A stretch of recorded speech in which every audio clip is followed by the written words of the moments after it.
Okay, so let's jump back into the story of Noah, kind of pick up where we left off, right? The floods happened. The whole family has been on the ark for almost a year. And now we're coming into the part where they're getting off and they're going to start dealing with things again in this recreated world. And the first thing we're going to see is an unfortunate thing that sin is going to still be in effect. But as we start off, let's just start in Genesis 9. Let's start in verse 1. And God blessed Noah and his sons and said to them, be fruitful and multiply and fill the earth. And so again, this restatement of the blessing statement is started here. They're to be fruitful and multiply. This hasn't changed. This hasn't changed from the time that God created them in Genesis 1, the flood, the fall. Nothing has really altered this idea to be fruitful and multiply.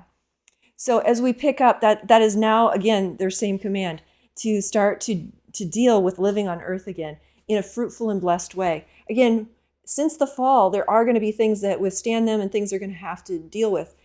And then we have these statements in Genesis 9:2. I'm going to read those verses, and they're going to kind of give us a little bit of hint of how things are going to change now. What happened at the fall was catastrophic, but there's going to be some alterations to life now after the flood.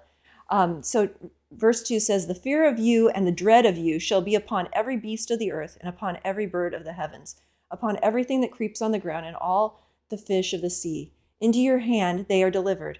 Every moving thing that lives shall be food for you.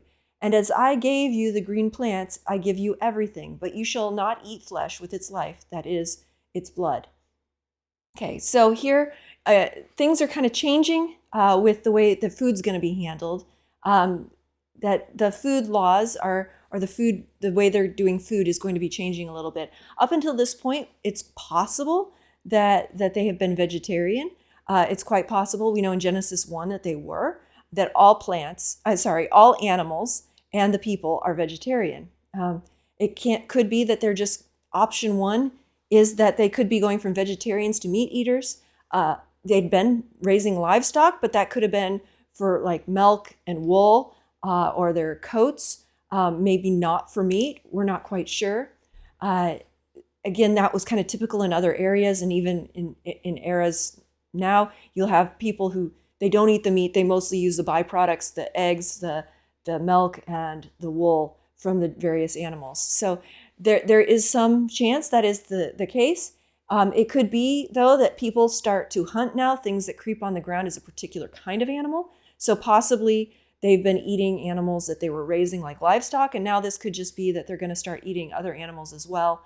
But there's a hedging on this. The things that creep on the ground could be herd animals like deer, things like that. It's not quite creeping on the ground like bugs. And so again, that was one thing that came up as I was reading through this. There's going to be now dread and fear in the animals. And so we don't know why this changed, but it could be possibly because they're hunting them. Maybe, when you're feeding deer at your house, they kind of start not being afraid of you anymore. We go to a park sometimes with the squirrels, and they'll come right up to you, kind of aggressively actually, because people feed them and they have no fear. Nobody's hunting them. But when you start hunting animals, they start having fear in them. Again, instead of subduing and ruling the animals, the words here in that same phrase are replaced with fear and dread.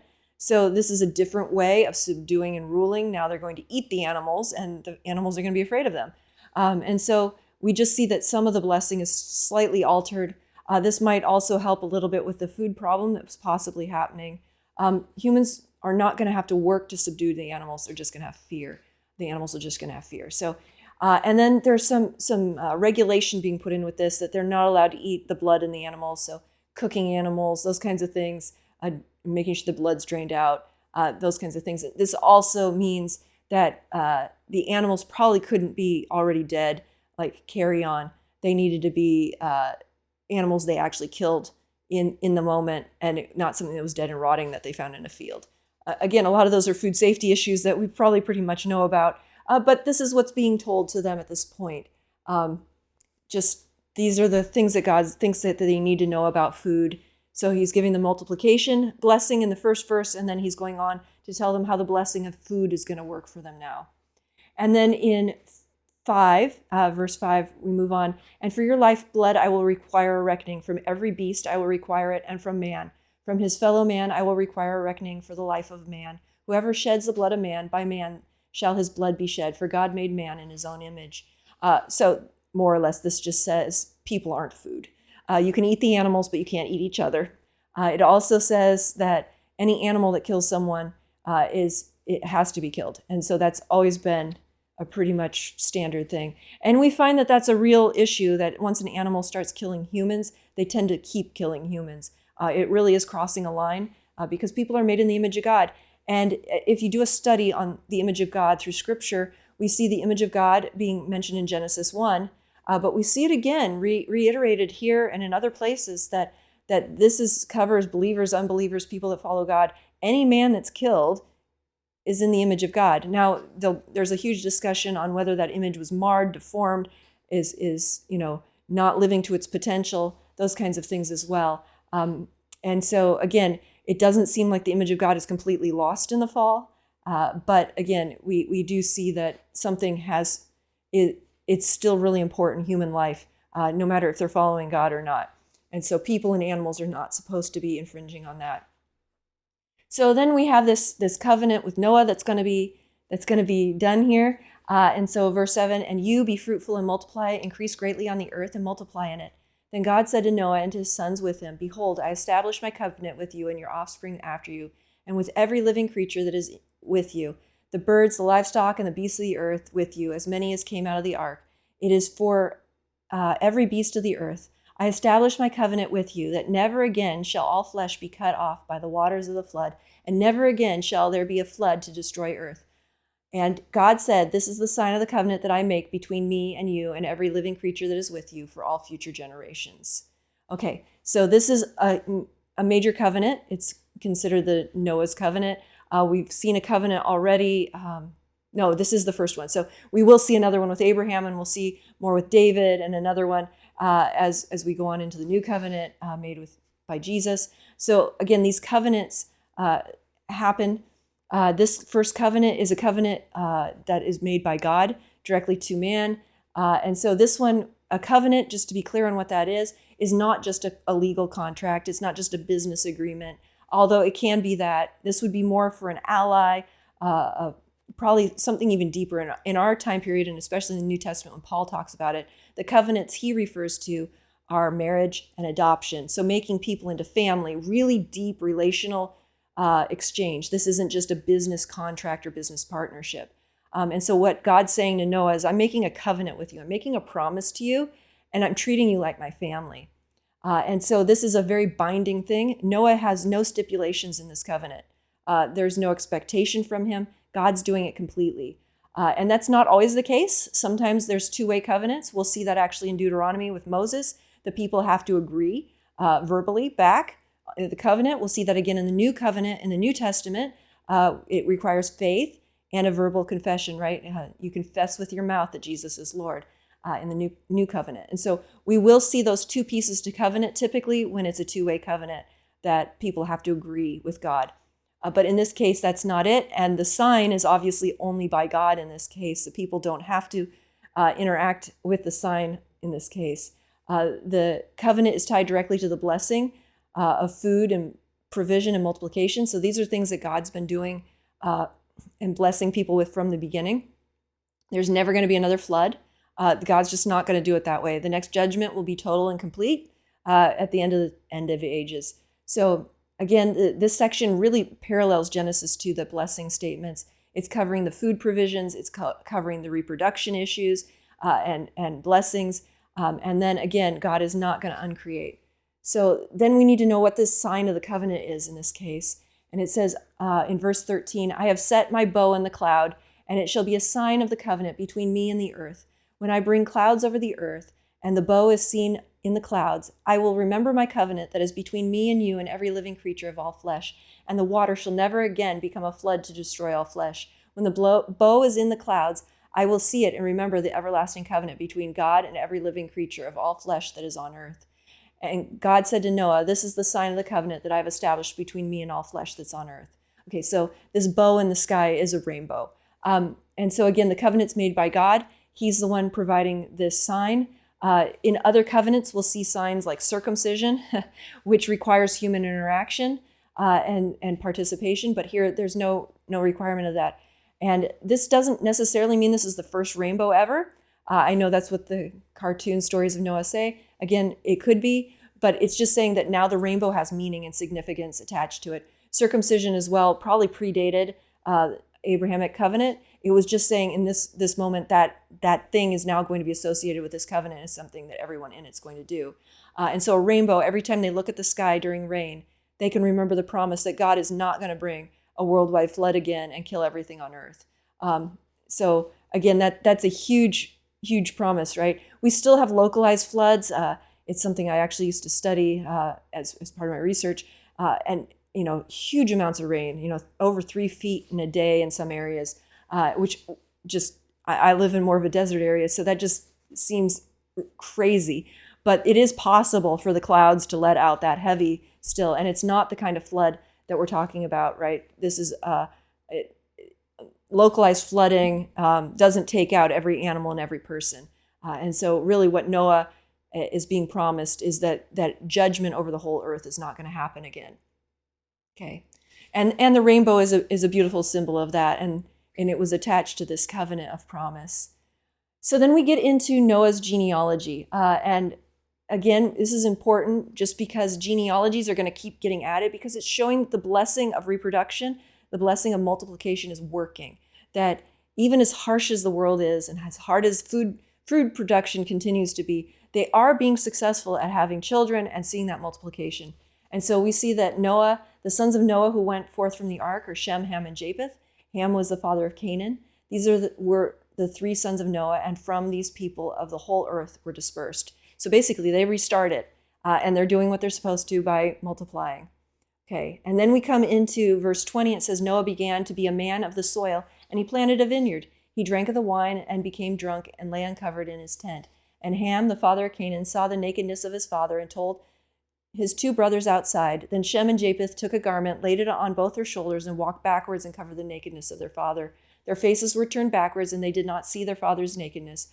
When Noah awoke from his wine and knew what his youngest son had done to him. Right, okay, and then there's going to be a bit more there. So again, the first thing we see, that the recreation of the world, they get off the ark, we have this whole procession, the animals get off, they get the blessing statements, just like Genesis again, and then sin. And so we have the same repercussions, and we're going to kind of go through the same thing where, Adam and Eve get kicked out of the garden, they have to move east. So again, we're going to see that kind of thing happen here with Ham. And so right as we come into this, we learn that the human condition hasn't changed. Ham, Shem, and Japheth are all from the same family line, yet they are not the same in their reactions to nakedness, right? So we're going to compare this to the exact same story of Adam and Eve when, right, they're naked, and that word is used twice in 2 different forms. We don't see that in English as well, but, remember they were naked and unashamed. And that naked, that word there was innocent. They were naive. They were simple in their understanding of sin and anything. But then after the fall, they're called naked. And that comes with shame. It means exposed. It has a very different feel to it. So here, this nakedness is not necessarily the kind you want. So we're going to see that kind of played here. We're also going to see that Ham saw the nakedness of his father. That term, and this extreme reaction to Ham seems extreme in that he just saw his father's naked and told his 2 brothers. So we're not sure exactly what the indiscretion is. We'll kind of give some options. There's many different views on what that could be. Again, it could be as simple as he saw him naked and his brothers, hey, come look, kind of thing. And they go, no, we're not like that. Again, seeing nakedness, Adam and Eve was not a positive effect of the fall, right? The first thing they saw was how naked they were. And so again, we're just going to see that no real thing is talked about whether or not Noah should have been drunk. This isn't, like I said, the morality of a lot of these things is not necessarily commented on. It's just a statement of fact here in a historical narrative. We could read into there. Again, that's not really the main point. The sin here is the sin of Ham, not the sin of Noah. Ham's going to be the one cursed. Ham is the one that sees the nakedness, much like Adam and Eve. And then we see that Shem and Japheth don't have to do this. So again, so there's a couple of things that could be happening here. Number one, it could just literally be Ham saw and told about the nakedness of his father. More or less, Dad's drunk in the tent and he's naked and I saw him. Again, it could mean more than that. It could mean that he saw him in some sort of act with his mother, that kind of thing. Like nakedness can mean a lot of things. To uncover a man's nakedness in Leviticus meant to sleep with their wife. It doesn't say that Ham uncovered his father's nakedness. So because some people speculate that Ham slept with his mother and that produced Canaan, and that's why Canaan gets cursed. Again, it's not said here. The idea of uncovering a man's nakedness could mean much more than just seeing someone naked. It could mean that you see them in some sort of act with their wife or something else. So again, this nakedness and uncovering it isn't all clear. Shem and Japheth had to do was just not look. They resisted Ham's temptation to join into whatever that was going on, to either look or to get involved here. They go in backwards and they put a blanket on their dad. So whatever's going on, they don't want to see it, but they just want it covered over. Again, Adam and Eve, we see in the earlier stories, Adam doesn't resist Eve. He joins in. And so the three boys don't all get in trouble. Just the one does. Again, we're left with very slim details. It's kind of the same thing that we get some pretty slim details, like I said, on the Cain and the Abel and why one sacrifice is accepted and why one isn't. That's not really the point of the story. The point of the story here is actually this story is being written to parallel the Adam and Eve fall with the seeing the nakedness and all of those types of same phrases being used. The point is how people are reacting and how they're getting drawn in or out of this particular storyline. So again, Noah says, he said, "Cursed be Cain, a servant of servants shall he be to his brothers." So instead of cursing Ham, he curses Canaan. Cursed be Canaan. And so this is Noah's curse. This isn't necessarily God's, but it has a lot of authority because it's coming from a father figure. It's important because of the results. That's why this is being recorded. In Moses' time, it's really important to explain why Canaan is cursed, why they need to drive them out of the land, and what's been going on. That Canaan, from the beginning, had a bad start, and it continues to this day. Now, that's why some people conjecture that maybe Canaan was a result of an incestuous relationship with Ham and his mother. Again, that can't be proven, but something is going on that Ham's line is getting cursed here. But it is the most important result of cursing of Ham is that Canaan gets cursed. Okay, so they needed to just show that that's why Canaan in the time of Moses is still under punishment. Canaan, the whole line, has become a nation and is in the promised land, and they have to drive them out. And so why are we allowed to do this? Why do we need to do this? Why are they so evil? What's going on? Again, this is a patriarchal curse, not a God curse. God has no obligation to make these things happen, although quite often they are fulfilled. And so, again, it's hard to tell whether it is God kind of prompting Noah to put this curse or if it's something that God just allows to be fulfilled. It's not completely clear, but again, he's not saying, "Thus saith the Lord, I curse you," or the curse is God speaking in this case. This curse could have been just in the moment, the heat of the moment, or it could have been long-term coming. We don't really know what Ham was acting like around this time. So verse 26, he also said, so Noah, "Blessed be the Lord God of Shem, and let Canaan be his servant. May God enlarge Japheth, and let him dwell in the tents of Shem, and let Canaan be his servant."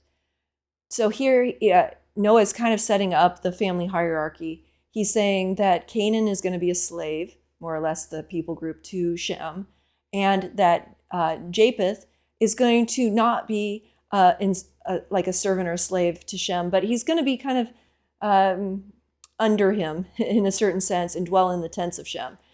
So again, this is just showing that there's this different levels of like the sons and how Noah's blessing them. Again, we go into verse 28. It says, "After the flood, Noah lived 350 years. All the days of Noah were 950 years, and he died." So this really brings a completion to this part of the story. We're just saying that Noah's story is now done. We're going to step into the Genesis 10 and look at Noah's line and lineage now. And really, these lineages are all going to be set up the same way. It's going to show the lineage that's not that important, and then the promised lineage. So it's the same way. We saw that real short section on Cain and what happens with his family. They build those cities, they start metallurgy, they do all that stuff. And then really we set Cain aside completely, and we look at the next line of his brother. Seth. So Seth's line then takes up the rest of the thing, and we end up in Noah's line now because he's part of the promised line. So now we're gonna basically talk about Japheth and Ham to get them out of the way. So then the rest of the book of Genesis can really focus on Shem. So in Genesis 10, this is a really interesting passage. There's going to be a genealogy, but it's really not a genealogy. It's actually the origin of the nations. So Moses is living in a time, and there's a lot of nations surrounding the promised land and in the promised land, and they're having to deal with these different people groups. And this is basically a geography and genealogy lesson all put together by Moses, right? This is the 70 nations. So they had the system that describes where all the nations came from. They just got off the boat. Noah gets off the boat with his 3 sons, and they're going to repopulate the earth. And from here, 70 nations are going to come. So 70 is just a really important number. We have 50 states in the United States. They had this idea that in the entire earth there were 70 nations. It doesn't cover every nation exhaustively enough, but it is the sense that 70 nations is what is in general happening. And that's the number that's used. Again, who are these people that are needing to be conquered? What surrounding nations will support them? What was their start? Like I said, the Canaanites had a bad start in the lineage, therefore they've stayed a bad people, is kind of the explanation for this. So we're getting some of the backstory on what's going on with these nations. The number 70 becomes really important. It usually stands for the nations. Moses appoints 70 leaders. Jesus commissions the 70. This is showing that they're to be a blessing to all the nations, right? Israel has 70 leaders, and they're supposed to be a blessing to all the nations. Jesus is commissioning the 70 and sending them out. Israel is going to become a blessing to the nations. So it's really a way of signifying that the nations are important. Okay, so in verse 1 of Genesis 10, we're going to start with person 0, Noah. So I numbered all of the different children and lines. So Noah's person 0, and then Ham, Shem, and Japheth are his descendants, number 1, and then they'll have grandchildren, number 2s. And so here Noah, these are the generations of the son Noah, Shem, Ham, and Japheth. Sons were born to them after the flood. Again, we don't have any more story on this, if Noah had other children or not, if he had any daughters. Obviously not on the boat. There was only 8 of them. We know that, as it said other places. But we don't know anything about that. Again, these lists of their genealogies are not complete. It's not every single son or daughter that they had. It's just bits and pieces of those that are important. And here it's going to add up to 70 nations. And a lot of these names aren't just names. They're going to be the names of nations as well. So we'll see that, like the first few things, there's a few names here. A lot of these end up being like names over areas or people groups, not just a person. Because this is the very beginning, and they're going to start just procreating and having whole people groups. So number 1 is Japheth. I'm not going to read all of these. The main takeaway is Japheth's line. We see 2 different generations here. We see Japheth, and then we see his children. And then from that, it says, from these, the coastland people spread in their lands, each with his own language, by their clans and their nations. So they're called coastland people, and that stands out. And so again, there's going to be 7 sons here and 7 grandsons listed. 7's a complete number. So sometimes the author is just paring this down to 7 of his sons and 7 of his grandsons to say, look, he had a complete family. And these are the nations of Japheth. They're peripheral or distant areas. That's what it means to be coastlands. Again, we're going to see Ham and Shem really taking the central land areas, or in the promised land and around the promised land. But this is going to be island nations, or the uttermost edges of the earth. This is going to include Magog, Tubal, and Meshech, which will come from the uttermost ports of the north in Ezekiel. So this is way up north. Some of the tribes will go. We have the Medes end up west of the Caspian Sea. We have the Javans, which are usually associated with the Greeks, maybe the Etruscans, the Scythians, some of those islands over in the Mediterranean area.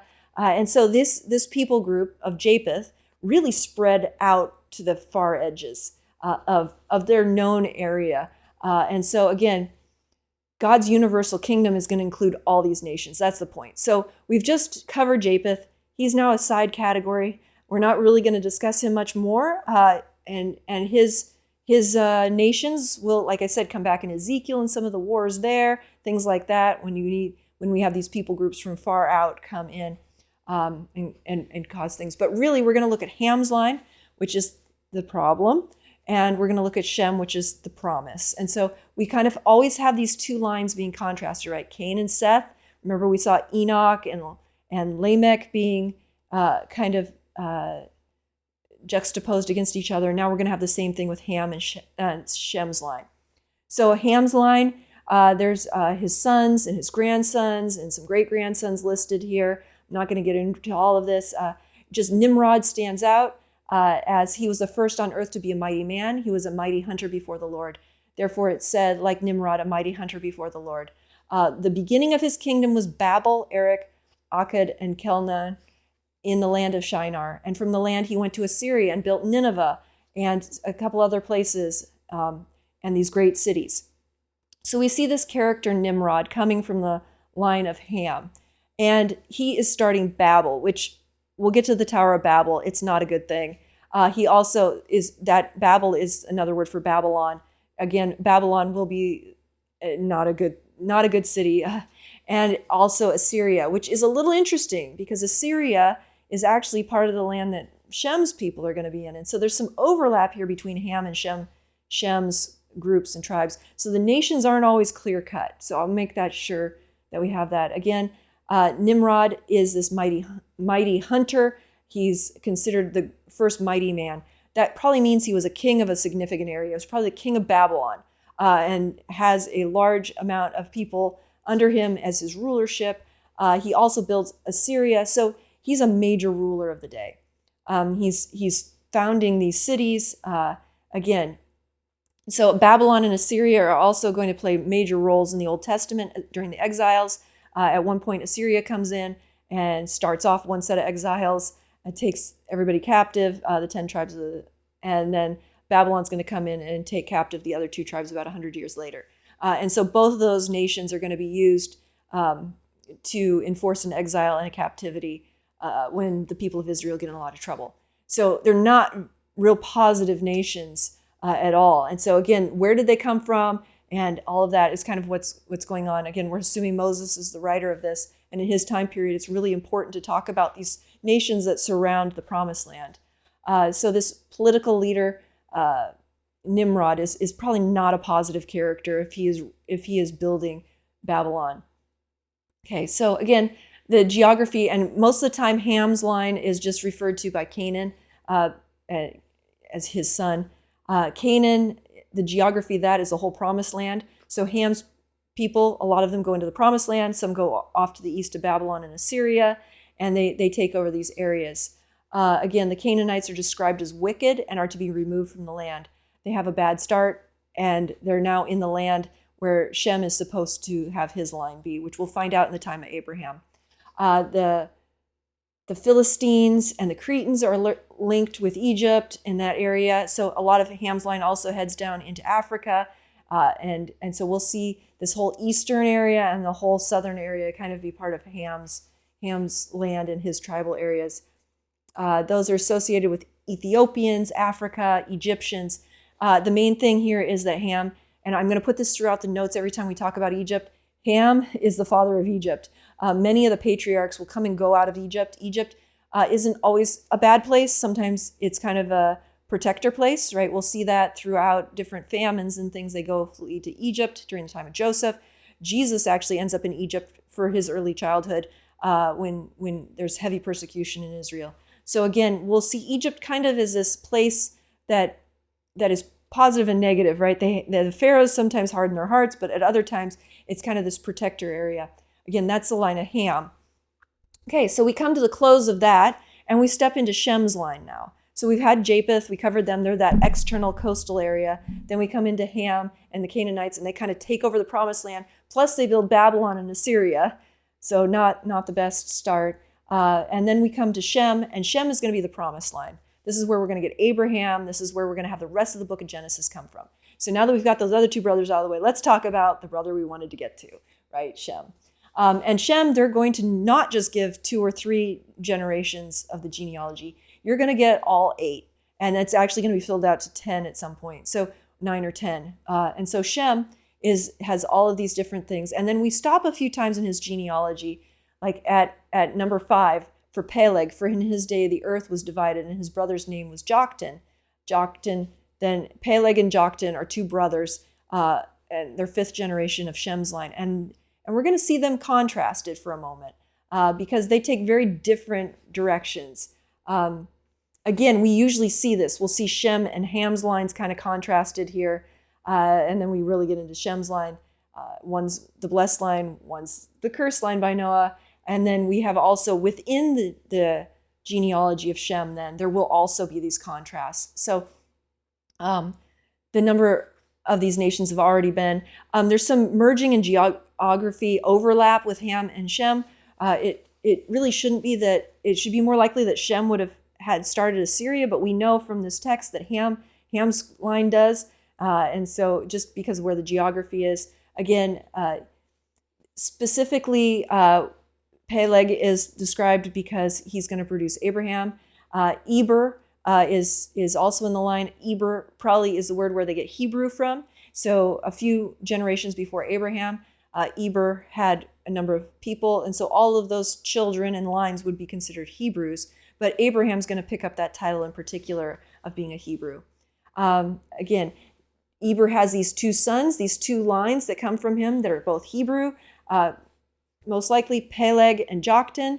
Peleg's line's going to follow God, and he's going to produce Abraham, and he's going to be the one to inherit the promised land from God. Joktan's line, however, will build a Tower of Babel and the city of Babylon and try to make a name for themselves. Babylon's going to come under God's judgment as a rebellious nation. And so, again, we see that Joktan's going to go in the same way that one of Ham's sons did and become this king that sets up this kingdom, Babylon.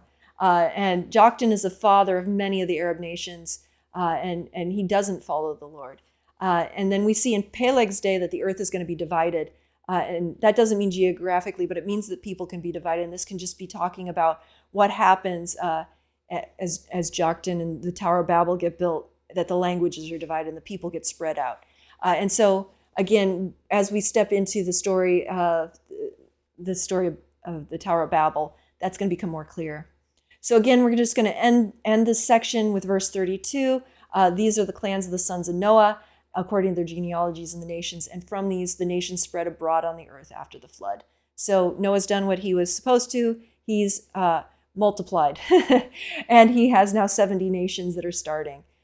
And so then we step into Genesis 11. And Genesis 11 is going to be all about the Tower of Babel. First off, we're going to see the contrast within Shem's line at this 5th or 6th generation of what happens here. And again, this is going to be written, the first part of the chapter 11 of Genesis is going to be in a chiastic structure, which means that we're going to have a storyline that goes up and comes back down. And so we're going to have first off, and it's going to come up to this point. Remember, the point in the Noah story was that God saw Noah. He remembered Noah as he's on the ark after 150 days, right? So we have that into the flood and then back out of the flood for 150 days of drying cycle. And we're going to have pretty much the same thing here. We're going to have this them building for themselves, really this apex of we can do anything. And then right at the top of the storyline, we're going to have Yahweh came down to see, and then he judges it and confuses their languages and what comes to naught. And so again, we're going to see this parallel structure coming in and back out. The verses tend to, the same kind of things happen as we come in. So we see all the earth used one language. They settled there. They said to one another, come, let us make bricks. Let us build for ourselves a tower and a city, right? So we've got this, what they're saying in unity. And then Yahweh comes down to see, comes down to their level. And then the city, he sees the city and the tower that man has made and built. He says, let's confuse their language. Their languages may not be understood right. So what was becoming unified, their languages on this side, as they come down the storyline, it gets confused and they get scattered. They had all come to settle in one place and then they get scattered out on the other side. And so God confuses the languages of the earth. And so that's basically the structure. And it's really important as we study the Bible. It's part of what we do. We look at the structure, how the author was writing this. What was the main point? The main point was God had to come down to see what they were doing and deal with this human problem that they were not doing what they were supposed to. So let's start in verse 1. Now the whole earth had one language and the same words. And as people migrated from the east, they found a plain in the land of Shinar and settled there. And they said to one another, "Come, let us make bricks and burn them thoroughly." And they had bricks for stone and bitumen for mortar. And they said, "Come, let us build ourselves a city and a tower with its top in the heavens, and let us make a name for ourselves, lest we be dispersed over the face of the whole earth." So they're first off, they are not doing what God told them to do, to be fruitful, multiply, and cover the earth. They are actively fighting against the blessing of being dispersed over the earth, and they are choosing to come together into one city, and they're going to make a name for themselves. They're using language and unity for all the wrong reasons. And they're also just using very ordinary building materials to make this very large structure, right? They're not doing metallurgy or anything else that we see in some of the other civilizations. No, they're just going to use some bricks and stone and very normal objects to build this tower. So this is not a well thought out or big plan. Kind of, you'll see this kind of chiding feel of a little bit of degradation of everything that they're doing in this whole passage, or the way it's being narrated. They think it's this great thing, but it's really kind of a silly thing. You know, it's kind of like watching a child make a sandcastle and just watch one wave come and wash it over. Like you can spend a lot of time on it, but it's not going to be very lasting. So they're making a name for themselves, not God. They're using these ordinary building materials. This city was still in the eastern area. Even though they moved a little west as they built this city, it's still in the east.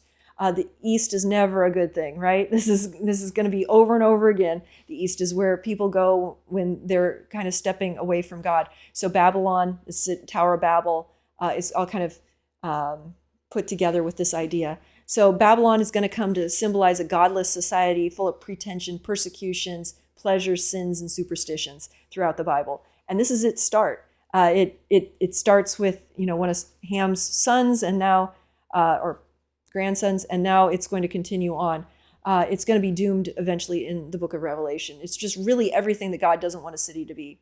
And in Revelation, we're going to see this city of Babylon contrasted with a holy city that comes down from heaven, right? One God builds that comes down from the heavens, not one that man's trying to build to God. And the gates are going to be open to the nations. And again, we see that national, international flavor to the blessing. So here they are doing the best for themselves they can. They don't want to be dispersed. They want to make a name for themselves. They want to come together. And that is absolutely not what they were supposed to be doing. And so we see now God's going to intervene, right? This is the apex of that storyline. We come into verse 5, and the Lord came down to see the city and the tower. So they're trying to build a tower up to God. And God basically, in this verse, you get the sense that he has to stoop down to see these people, which the children of man had built, right? They're being even referred to as the children. And the Lord came down to see the city and the tower, which the children of man had built. And the Lord said, "Behold, they are one people, and they have one language, and this is only the beginning of what they will do.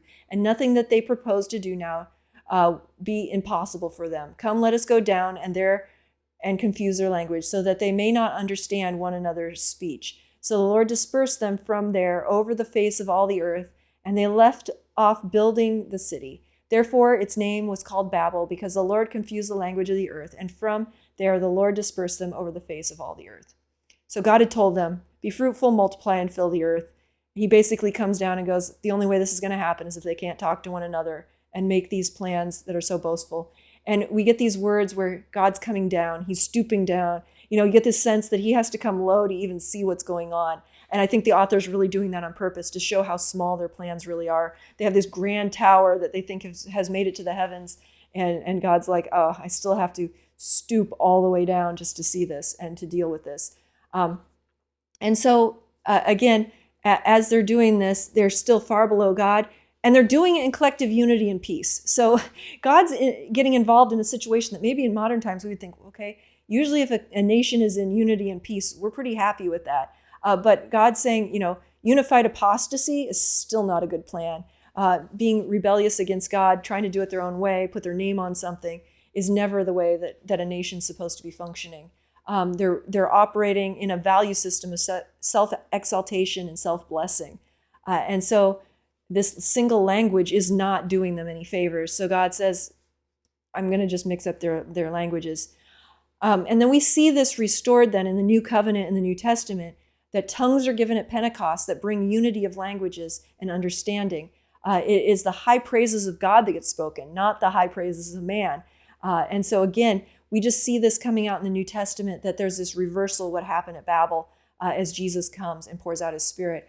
Zechariah even prophesies about the New Covenant. For at that time I will change the speech of the peoples to a pure speech, that all of them may call upon the name of the Lord and serve him with one accord. So a pure speech is one where we're speaking about God. It's one where we're praising God. An impure speech, I would say, is one where we're exalting ourselves, making a name for ourselves, making our own cities. Those types of things are never what God intended. And so we're just seeing that in this chapter, that this is not what they were supposed to be doing with language and unity. Again, I know it seems odd that a country could misuse unity, but they really have. They're unified in their evil. And so again, that's kind of how this story ends. That ends that line of Joktan, and now we're only going to look from here on out at Peleg's line that ends up in Abraham. The earth has been split, or divided, meaning separated. All these people have had to scatter. And scattering is never a good thing for the unblessed group of people. They're unblessed because they've chosen that. And so, again, we're going to see these 10 generations of Shem. This is going to be much like in these next few verses. This is much like the earlier genealogy that we saw between Adam and Noah. There was 10 generations. Now we're going to go from Shem to probably Abraham here to get to 10 generations. And Abraham's going to then receive this promise. And so we see that same thing, right? We have this very loyal man of God, Noah, faithful man of God, and then we're going to see that again in Abraham at 10 generations. Now, we know that in those 10 generations, not everybody is faithful to God. We know that Terah, Josh is going to tell us, was not serving God at some point. So we'll kind of get into that. So here we also see that the age ranges are going to drop. So I'm not going to read all these. It's just these are the generations of Shem. When Shem was a certain amount of age, so here 100, he fathered, and it gives a name. And then Shem lived after he fathered this person 500 years, and he had other sons and daughters. So Shem basically, has children. He's 100 at the flood. He's 100 when he has this child. Then he lives another 500 years. So he lives 600 years. But by the time we get down to other people, you're going to see like Terah is only going to live 150-ish years, where Shem, is living 600. So the age range is going to drop quite drastically in these first 10 generations, which means that those younger generations are actually going to know a number of their great-grandfathers. Again, this is the line of the blessing that's going to flow down. We are going to look primarily at Peleg's line in the rest of Genesis. The lifespans are going to shrink. And then we also see that with the lifespan shrinking, they're also having children much younger. So the whole thing is kind of being reset down.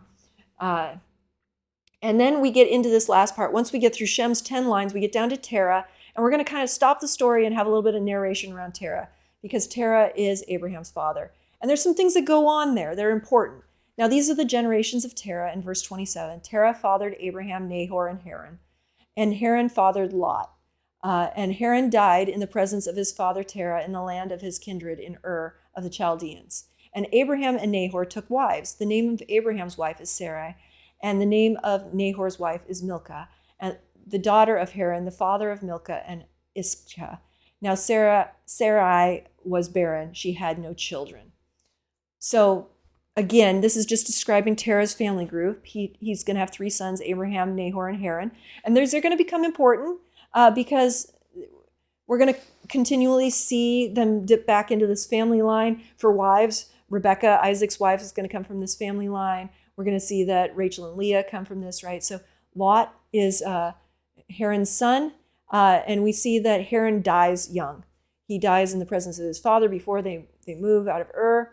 And so now we just have Abraham and Nahor. And Abraham kind of sort of seems like he adopts Lot. His brothers died, and he's going to take him. And we also find out that here that Sarai is Abraham's half-sister. Again, it's not listed exactly here, but in one of these verses. And so again, there are 8 names listed. And so again, we're going to have these names get carried out to the 10th generation. Isaac will eventually be the promised child, not Ishmael. And that's not really mentioned here. But as we move forward, Terah took Abram and his son, and Lot, the son of Haran, his grandson, and Sarai, his daughter-in-law, his son Abram's wife, and they went forth together from Ur of the Chaldeans to go to the land of Canaan. But when they came to Haran, they settled there. The days of Terah were 205 years, and Terah died in Haran. So what's going on is they're in Ur, and this is not a great city to be in. At this point in time, Ur is really politically unstable, and the Elamites are going to destroy it quite quickly. And so it may have just been out of sheer desperation that they needed to move. But they need to move out of Ur. And so they head to the land of Canaan. And so they get partway there and they stop. They stop in Haran. Now we get a sense that Abraham has already had a call of God, and we'll kind of get into that. There's no call of God mentioned in this set of verses in 12:1 after Terah's death. But from 12:1, we know that Abraham was called to leave the place of his birth, which is in Ur. So Abraham probably had the call to leave Ur before it was even sacked, and before his father had decided to leave. And so we're not sure why they're heading to the land of Canaan. Possibly Abraham already knew that he had a call to be in the land of Canaan, but they didn't get there. Terah stopped short in Haran. They kind of hang out there for a while as a family. Again, Ur is about 140 miles from Babylon, so it's not a very specific place like particular to Babylon or something like that, but they leave there and they end up in Haran, which is partway to the promised land. So that's how far Terah gets. It seems that Terah is heading there, but he stops short. And Abraham, the man of faith, is called to go into the land of Canaan, and he will actually get there. So again, it's important because that's where he's going to meet God, and God's going to speak to him. And so again, Joshua told the people that Abraham's father Terah worshipped other gods, and that the Israelites also who lived in Egypt worshipped other gods. So there's times when this promised line does not do what's right and walk with God. So Abraham's really going to have to make a break from his family line in their practices and worship God and not the idols. And so again, we just see that they worshipped other gods, but now they're supposed to not worship those other gods once they come to know God. The cities of Ur and Haran were known for practicing moon worship. Probably the names Terah, Laban, Sarah, and Milcah all point towards the moon god. This is probably why later on Abram and Sarai, neither name changed to worship the true God. And so again, we see that's going to be a change that's going to happen. So we're going to really see Abraham start to split away from his family of origin. And so that's kind of what goes on. So again, we're going to have these set of narratives here that's going to come up. We know that Abraham, Isaac, and Jacob are going to be these narratives that are going to happen. Abraham's going to have his name changed to have God in it. So is Jacob. We're going to see all these similarities as we walk through the story of Abraham, Isaac, and Jacob. There's going to be issues with wives and concubines and conflicts there. We're going to see a battle that Abraham has to fight, Jacob has to wrestle. Like, we're going to see all the things that they go through as they live and travel in the different areas of the Promised Land, Mesopotamia, and Egypt. Again, a lot of these things are going to kind of be repeated elements between the stories that are going to show up now as we start walking through Abraham's life. And so Abraham is going to be called to the Promised Land. So the Lord says to Abram, "Go from your country and your kindred and your father's house to the land that I will show you, and I will make you a great nation, and I will bless you and make your name great, so that you will be a blessing. I will bless those that bless you, and him who dishonors you I will curse, and in you all the families of the earth shall be blessed." So this really is a narrative where God is speaking again. He's going to be the one doing all the actions. We see all the verbs here have to do with God's doing something. All Abram has to do is follow by faith. It's kind of like what we see with the story of Noah. He has a silent part, but a huge part in being obedient, but not a speaking role. In this, again, this is God just speaking to Abram and telling him what's going to happen. As a man of faith, he's going to need to follow in faith, and God's going to walk him through that process. Again, I kind of want to stop for a second and just say, the Bible assumes a lot of things. It said, the Lord said to Abram. Okay, so let's just take that for a moment. We don't know, was this an audible voice? Was this a theophany of God showing up in person? Was this just they had a dream or a vision, or is it just an inward voice? Like, it's not said in the Bible a lot of times. We know that the Bible is a type of revelation we can trust, right? We talked about that already, that Scripture is already pre-discerned. So someone, the author and the person involved, knows this is the voice of God. They're not telling us how they know or what type of communication is coming, audible voice, a vision, a dream, a face-to-face encounter. We're not getting any of that information here. All we know is there is a voice that is the Lord, that Abraham knows beyond anything, that he can follow this voice. It's the same thing with Noah. He's not thinking, oh, maybe it was the pizza I ate last night that told me to build an ark, and I'm blessed. No, these are actual encounters, enough that these are being passed down in the history, that the very God of the universe, the creator God, has met with these people in a way and spoken to them. And I mean met with, meaning like the Spirit of God or something spoke to them somehow. And again, it's not really told how, but there's a great assurity in the way they're being spoken to. This isn't, I think God said. This is, I know God said moments. And so we don't see a lot of them. They're all put together in Genesis. So it feels very common and often that God's speaking to Abraham, but we're going to find out there's 10 years between a lot of these. Like, throughout their long lives, God is speaking a few times to them in very deep and meaningful ways, and in ways that they're sure about. So when their obedience is expected, it is not that they're testing to see if this is a word of God. They know this is a word of God, and they need to be obedient to it. So they're not, that's not what's going on here. It's not a testing of whether or not the word is true or not. It's testing of whether or not they're going to be obedient to a very sure word. And I want to make that clear, because sometimes we might get a light impression, and we're taking some time to decide if it's last night's pizza that's telling us to do something, or if it's God himself, like what's speaking to our hearts. And we sometimes use this language very loosely about God speaking to us, or our hearts or understanding. But this is when you know that you know, and God has given you some clear direction, right? We would even say that the Scripture is very clear on certain points, and when we don't do those, we're being disobedient. Some of this we actually have written down for us now. And so it is. So, as we're trying to discern God's will for our lives, the first thing we go to is what's Scripture saying? Are we doing all the clear commandments? Because I've had situations where I talk to people and I'm like, were you water baptized after you were saved? That's always our first command of obedience. Well, if you haven't done that yet, that's God's will for your life to start with. Like, we have some very known things that we do in following God. We're supposed to meet regularly with other believers, whatever that looks like, a home group setting, a church setting, whatever that means to worship and come together. And so again, doing the things that are clearly commanded and directed is part of this. And so Abraham is now going to have this very deep interaction with God. He's going to know it's the voice of God, and now it's going to see, how is he going to carry this out, right? So now the Lord is telling him, I'm going to move you away from your fathers. I need to move you out of this situation. They're all moon worshiping. This isn't working. They only got halfway to the promised land. You need to go all the way there. And I'm going to bless you. I'm going to make your name great. I'm going to make a great nation out of you, right? The thing that Noah got promised, that all these nations are going to come from him, makes sense at the new beginning. But Abraham's just this one little guy way down the lines. How's God going to make a whole nation out of him? The 70 nations are already set, right? But that's not what God's saying. He's like, no, I'm going to do this, and I'm going to bless all of those other nations through you, all those other lines that are going on. You're not forgotten. You're not lost in this, and you're not too far, outside of the will of God with your dad doing all this worship that he shouldn't be. They don't even know who God is probably at this point, the one true God. And then he says, I'm going to bless you, and I'm going to give you this. And we're going to see this blessing continue to be unpacked over Abraham's life. There's going to be more added to it and more clarification. Right here, it's pretty general that he's going to, and wonderful, and more than what we've seen in the blessings of Noah or in Adam and Eve. Those blessings were to be multiply and be fruitful, and those types of things. But here, there's more being added to this promise. Again, so the story of the people of Israel just really begins here.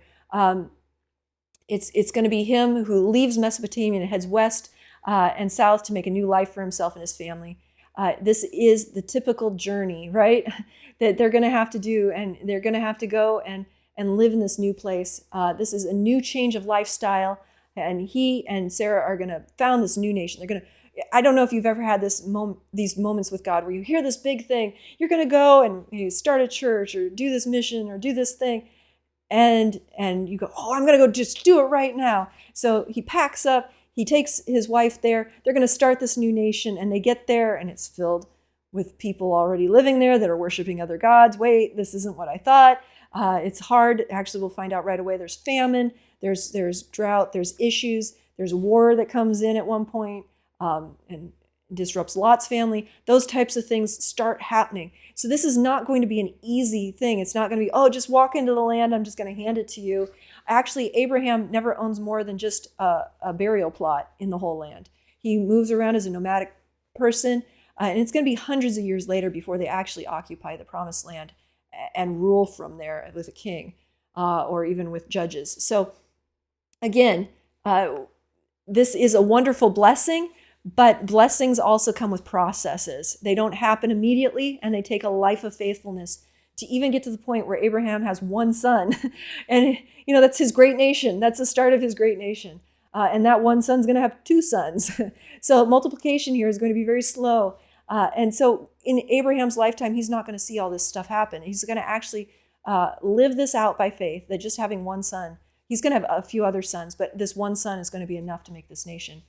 Okay, so we step into verse 4. Abraham went out as the Lord told him, and Lot went with him. Abraham was 75 years old, and he departed from Haran. And Abraham took Sarai his wife, and Lot his brother's son, and all their possessions that they had gathered, and the people that they had acquired in Haran, and they set out to go to the land of Canaan.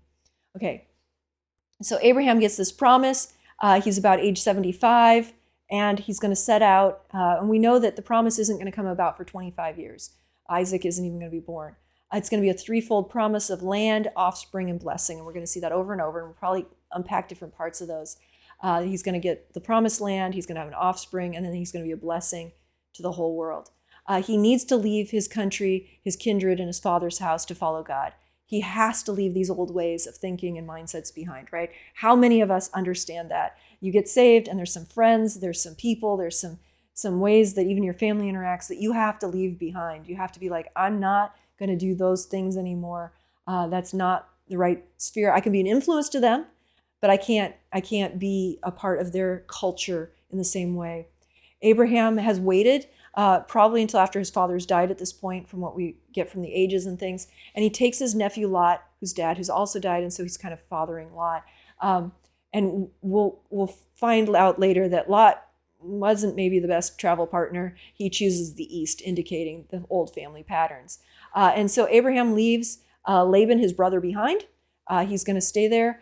But this is going to be important later in the story, because his brother Laban is going to, we're going to see Rebecca, the wife for Isaac, is going to come from that area. Also, we're going to find that Jacob flees there, and he gets his wives Leah and Rachel from there as well.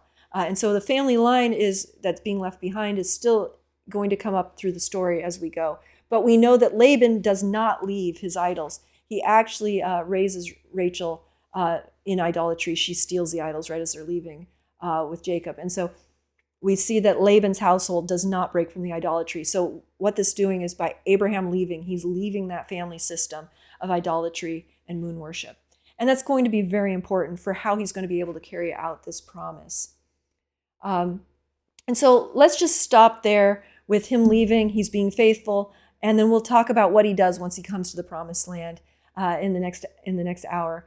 And so I think this is a really good point to just to end with, God being faithful, giving a call to someone who's willing to be faithful back, Abraham. And Abraham's going to leave his family. He's going to follow God, and he's going to do this. And it's going to be a journey. There's going to be a lot of ups and downs in Abraham's story. It's not going to be as straightforward as Noah built the ark. Noah built the ark, got on the ark, they did the ark thing. Abraham's going to kind of mess up as they go. He's going to have some falters and issues. God's going to have to step in a few times. And so we're going to see that come up again. But he's taking the right direction, and he's heading in the right way with God. God's giving a promise. He's seeing Abraham's faithfulness, and then he's kind of bringing him into this new process of faithfulness and walking with God.